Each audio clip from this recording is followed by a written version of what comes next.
Hi students, ಮೇಲ್ಗಡೆ ನೋಡ್ತಿದ್ರಲ್ಲ selection ಕಂಪ್ನಿಯಲ್ಲಿ hiring ಮಾಡ್ತಿದ್ದಾರೆ. ಫ್ರೆಶರ್ಸ್ ಇದೆ, ಹೌದಾ? ಸೊ ಯಾರು ಮಿಸ್ ಹೋಗ್ಬೇಡಿ, ಅಪ್ಲೈ ಮಾಡಿ. ಡಿಫ್ರೆಂಟ್ ಪೋಸ್ಟ್ ಇದೆ, ಹೌದಾ? ಯಾವ ತರ ಆನ್ಲೈನ್ ಅಪ್ಲೈ ಮಾಡೋದ್ರೆ ಪ್ರತಿಯೊಂದು ತೋರಿಸಿದೀನಿ. ಡಿಸ್ಕ್ರಿಪ್ಷನ್ ಅದರ ಲಿಂಕ್ ಇದೆ. ಸೊ ಯಾರು ಮಿಸ್ ಮಾಡಬೇಡಿ, ಹೋಗಿ ಅಪ್ಲೈ ಮಾಡಿ. ಇವನ್ BCA ಕೂಡ ಇದೆ, ಹೌದಾ?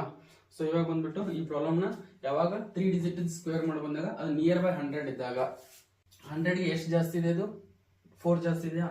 ಅದನ್ನ ಅದಕ್ಕೆ ಆಡ್ ಮಾಡಿ. 100 ನಾಟ್ 4 ಪ್ಲಸ್ 4 ಎಷ್ಟಾಗುತ್ತೆ? 108 ಆಗುತ್ತಾ, ಹೌದಾ? ಸೊ ನೆಕ್ಸ್ಟ್ 4 ಸ್ಕ್ವೇರ್ ಎಷ್ಟು? 16. ಸೊ ಬೇಕಾದ್ರೆ ಚೆಕ್ ಮಾಡಿ ನೋಡಿ ಆನ್ಸರ್ ಎಷ್ಟು ಬಂದಿದೆ ಅಂತೇಳಿ ಮಾಡಿ ನೋಡಿ. ಇದನ್ನ ಚೆಕ್ ಮಾಡಿ. ಸೊ 100 ಗೆ ಎಷ್ಟು ಜಾಸ್ತಿ ಇದೆ? 5 ಜಾಸ್ತಿ ಇದೆ. 100 ನಾಟ್ 5 ಪ್ಲಸ್ 5 ಎಷ್ಟಾಗುತ್ತೆ? 110 ಆಗುತ್ತಾ? ಸೊ ಅದೇ ತರ 5 ಸ್ಕ್ವೇರ್ ಎಷ್ಟು? 25. ಬೇಕಾದ್ರೆ ಆನ್ಸರ್ ಚೆಕ್ ಮಾಡಿ ನೋಡಿ. ಸೊ ಅದೇ ತರ ಈ ನಂಬರ್ ನೀವು ಕಮೆಂಟ್ ಬಾಕ್ಸ್ ಅಲ್ಲಿ ಆನ್ಸರ್ ಹಾಕಿ, ಹೌದಾ? ಸೊ ಇದೇ ತರ ಶಾರ್ಟ್ಕಟ್ ಮೆಥಡ್ಗಾಗಿ ನಮ್ಮ ಚಾನಲ್ನ ಸಬ್ಸ್ಕ್ರೈಬ್ ಮಾಡ್ಕೊಳ್ಳಿ. ಫಸ್ಟ್ ಟೈಮ್ ವಿಸಿಟ್ ಮಾಡ್ತಾ ಇದ್ರೆ ಮಿಸ್ ಮಾಡೋಕೆ ಹೋಗ್ಬೇಡಿ, ಹೌದಾ? ಸೊ ಹಾಗೆ ಇನ್ಸ್ಟಾಗ್ರಾಮ್ ಆಗಿದ್ರೆ ಫಾಲೋ ಮಾಡ್ಕೊಳ್ಳಿ. Thank you.